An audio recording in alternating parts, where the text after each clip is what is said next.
निस्वार्थ संघ प्रचारक वसंतराव कसबेकर यांच्याबद्दलचा एक लेख मिलिंद हटगावकर मला जे जे भावते ते सर्व या यूट्यूब चॅनेलवरून मी आज प्रसारित करत आहे.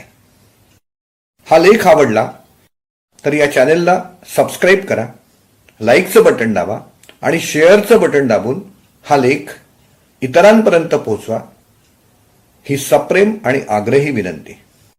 चला ऐकू तर.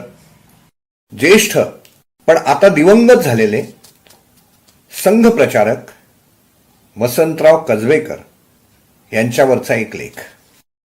असू आम्ही सुखाने पत्थर पायातील मंदिर उभविणे हेच आमुचे शील.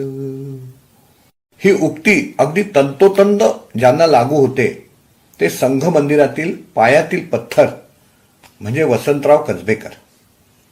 इतके की त्यांच्या वैयक्तिक जीवनाबद्दल, त्यांच्या घराविषयी, त्यांचं मूळ स्थान, शैक्षणिक पात्रता याविषयी अगदी त्रोटक माहिती उपलब्ध आहे. जी आहे ती म्हणजे प्रचारक वसंतरावांबद्दल.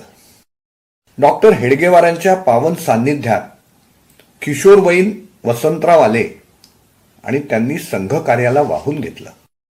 दादा अडसड, विद्याधर गोखले, हो जे लेखक आणि नाटककार म्हणून प्रसिद्ध झाले, दादासाहेब खेडकर आणि लच्छू गुप्तांसोबत अमरावतीत संघाचं बीज वसंतरावांनी रोवलं. प्रसंगी हनुमान व्यायामशाळेतील लोकांशी मारामाऱ्या करून अमरावतीला संघाचं बस्तान बसल्यावर काही दिवस डॉक्टरांनी त्यांना मुंबईला पाठवलं.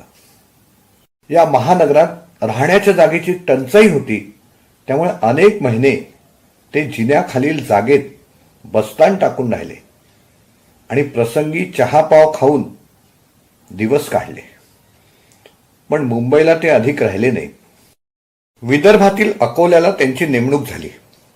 जिल्हा प्रचारक, भाग प्रचारक या नात्यानं बुलढाणा, खामगाव, मेहकर, चिखली, मलकापूर, नांदुरा, आकोट, वाशिम, तेल्हारा या भागात त्यांनी काम केलं.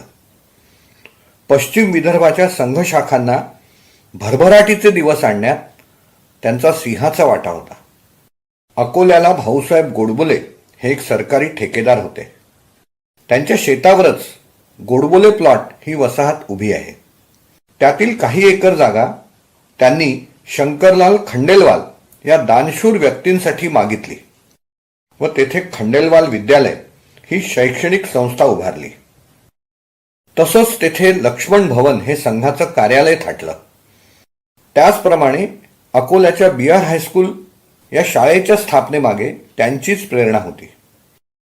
या दोन्ही शिक्षण संस्थांमधील शिक्षक संघ कार्याचे आधारस्तंभ ठरले. जसे भास्करराव खोत, गोविंदा पांडे, मधुकर कुलकर्णी, नाना घाटे इत्यादी इत्यादी. प्रमिलाताई टोपले यांना संघ विचारांशी जोडण्यास वसंतरावांचा मोठा हात होता. पुढे त्या महाराष्ट्राच्या आरोग्य मंत्री झाल्या. खंडेलवाल विद्यालयाला निधी मिळवून देण्यासाठी त्यांनी तलत मेहमूद, बसवराव राजगुरू यांच्या गायनाचा कार्यक्रम घडवून आणला. इतकंच नव्हे तर पद्मिनी कोल्हापुरेच्या नृत्याचा कार्यक्रमही केला. त्यांचे मित्र लक्ष्मणराव जोशी जे तरुण भारताचे संपादकही होते, त्यांना हिकमती प्रचारक म्हणत. पुढे त्यांना नागपूर जिल्हा प्रचारकाचं काम देण्यात आलं. तेथेही त्यांनी शिक्षण क्षेत्रात आपली छाप सोडली. नागभीडचे कर्मवीर विद्यालय हे त्यांचं जिवंत उदाहरण आहे. देवलापारला गोसंशोधन केंद्र उभारण्यात त्यांचाच पुढाकार होता. ते उत्कृष्ट गीतगायकही होते. गीतांना चाली लावण्यात त्यांचा हातखंडा होता. शिक्षण संस्था स्थापन करून विद्यार्थ्यांवर उत्तम संस्कार करणे हा जसा उद्देश होता, तसाच होतकरू संघ कार्यकर्त्यांच्या उपजीविकेसाठी शिक्षकांची नोकरी उपलब्ध करून देणे हा पण उद्देश होता. वसंतरावांची अत्यंत महत्त्वाची कामगिरी म्हणजे विदर्भात सहकारी बँकांचं जाळं उभारणं. महाराष्ट्रात सहकारी बँकिंग फक्त जिल्हा स्तरावर उपलब्ध होतं. वसंतरावांनी त्याला तालुका स्तरापर्यंत नेलं. नागरिक क्षेत्राशी उपयोगी ठरू शकतील अशा या सहकारी बँका लालाजी गुप्तांच्या चिखलीपासून केवळ 21,000 रुपये भागभांडवलापासून सुरू केल्या. वसंतरावांच्या भगीरथ प्रयत्नातून पुढे बुलढाणा, खामगाव, नांदुरा, ब्रह्मपुरी, अकोट ते थेट यवतमाळ, अकोला, वर्धा, गोंदिया, नागपूर, जळगाव, खान्देशपर्यंत अनेक बँका उदयाला आल्या. त्यात काही महिला बँका तर काही शिक्षक बँकाही आहेत. अधिकांश संघ स्वयंसेवकच त्यांच्या व्यवस्थापनात असल्यानं जनतेचा त्या बँकांवर 100% विश्वास आहे. कोणाला अडचणीत मदत करण्यात ते कोणत्याही टोकाला जात असत. त्याचं एक उदाहरण म्हणजे चंपतराव देवगडे. या अमरावतीच्या स्वयंसेवकाच्या जावयाचं प्रमोशनचं काम होतं. त्यासाठी ते भोपाळला अचानक माझ्याकडे आले. त्याच्या एसटी कोट्यातून त्याला डावललं जात होतं. मी त्यावेळी भोपाळच्या दूरसंचार विभागाच्या मुख्यालयात अधिकारी पदावर होतो.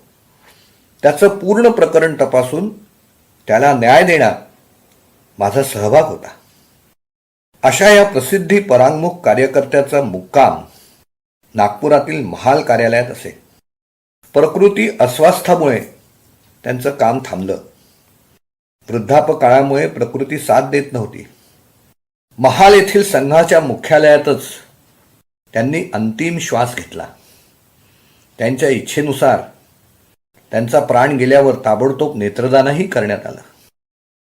29 मे 2003 रोजी आदरणीय वसंतराव कसबेकर यांचा देहांत झाला.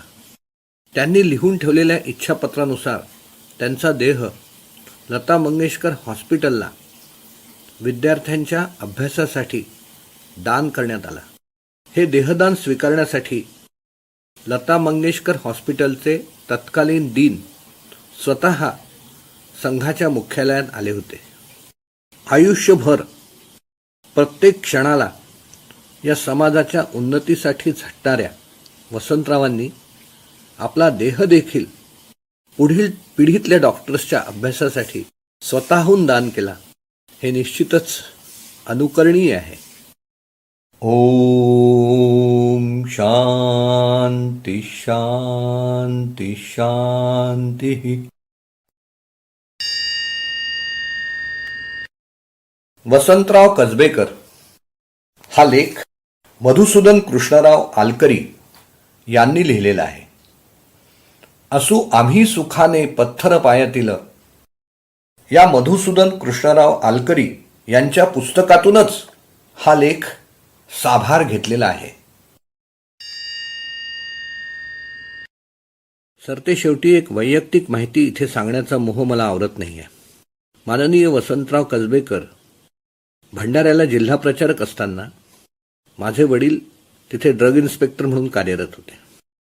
या 6 वर्षाच्या कालावधीत वसंतराव कसबेकरांचं आमच्या घरी जाणं येणं होतं, मुक्कामही असायचा. माझ्या वडिलांची आणि वसंतरावांची घनिष्ठ अशी मैत्री देखील झाली. 2003 मध्ये वसंतरावांच्या देहदानाबद्दल वडिलांनी ऐकलं आणि मला वाटतं त्यातूनच त्यांनी देखील देहदानाची इच्छा माझ्याजवळ व्यक्त केली होती.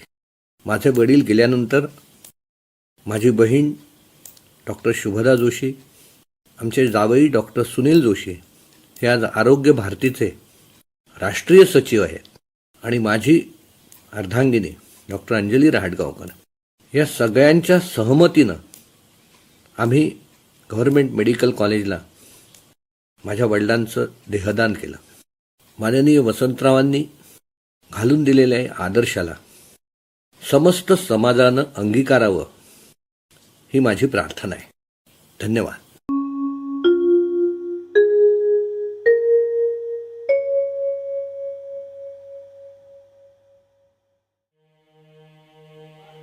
किशोरवैत्या संघाकर्ष अंबानगरी कार्यास्पर्श संघ समर्पित अवघे जीवन ध्यास सदा तो शाखोत्कर्ष किशोर वैद्या संघाकर्ष अंबानगरी कार्यास्पर्श जिल्हा प्रचारक भाग प्रचारक जबाबदाऱ्या सफल पेलल्या पश्चिम विदर्भी कार्य उन्नत संघाप्रती वृद्धी आकर्ष किशोर वैद्या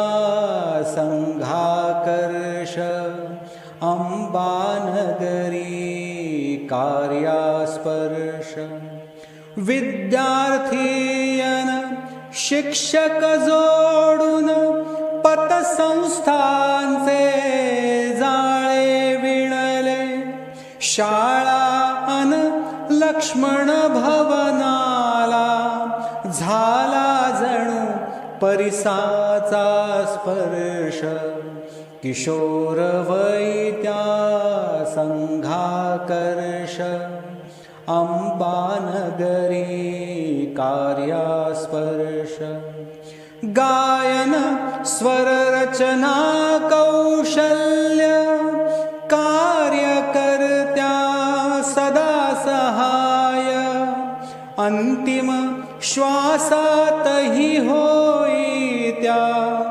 देहदानाचा तो हर्ष किशोर वैद्या संघाकर्ष अंबानगरी कार्यास्पर्श.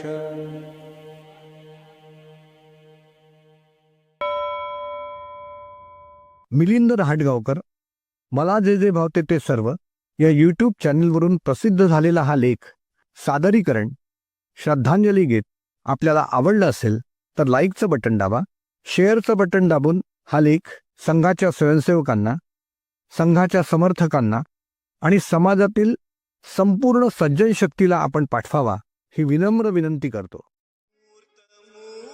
मूर्तिमंत तुझ समान हो दे, तुझ समान हो दे. येत शरण तव पदासी देश काही विरमू दे, देश काही विरमू